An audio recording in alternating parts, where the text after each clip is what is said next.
নাম সীমা দাস, আমি টালিগঞ্জ থেকে এসেছি। আমার শখ রান্না নিয়ে কিছু করার।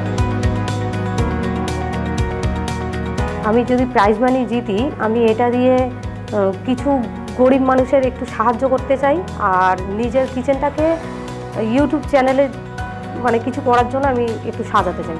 আমার রেসিপির নাম হচ্ছে ধনিয়া মাশরুম। আজ আমার রান্নায় লাগবে মাশরুম, কাঁচা লঙ্কা, রসুন, কাটা পেঁয়াজ, টমেটো পেস্ট, ধনেপাতা, নুন, বাটার, সানরাইসের ধনের গুঁড়ো, সানরাইসের জিরের গুঁড়ো, সানরাইসের গোটা জিরে, সানরাইসের লাল মির্চ পাউডার, সানরাইসের হলুদ আছে। আমি তেল দিচ্ছি।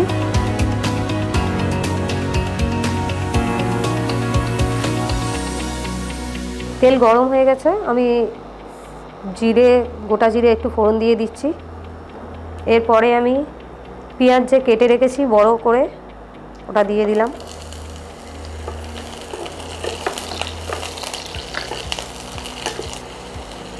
এরপরে আমি কাঁচা লঙ্কা, রসুন আর ধনেপাতা দিয়ে পেস্ট করে রেখেছি, এটা ওর মধ্যে দিয়ে দিলাম।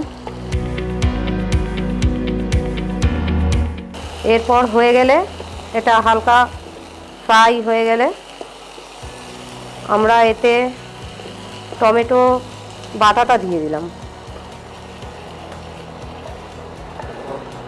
আমরা স্বাদ মতো নুন,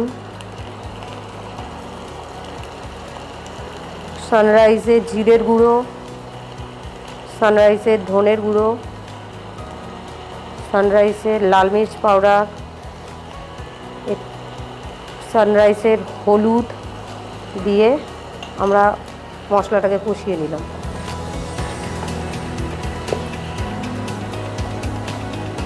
মশলা কষা হয়ে গেলে এতে আমরা ডাইরেক্ট মাশরুমটা দিয়ে দেবো।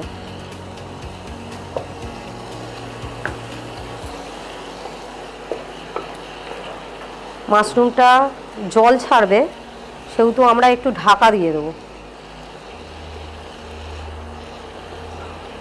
একটু আমরা ঢাকনাটা দেবো।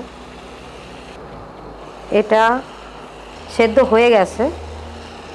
এতে আমরা একটু চিনি অ্যাড করব, তবে যারা না দিতে চান তা না দেবেন, কোনো অসুবিধা নেই।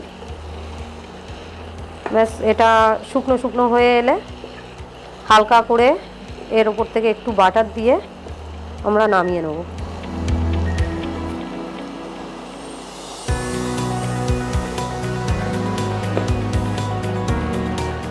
আমার ধনিয়া মাশরুম রেডি। এরপর আমরা কাঁচা লঙ্কা, পেঁয়াজ, টমেটো দিয়ে গার্নিশ করব। আমার রেসিপিটা ভালো লাগলে সানরাইজ পিউরের ইউটিউব চ্যানেল সাবস্ক্রাইব করুন। আমার ভিডিওটা লাইক, শেয়ার অ্যান্ড কমেন্ট করুন।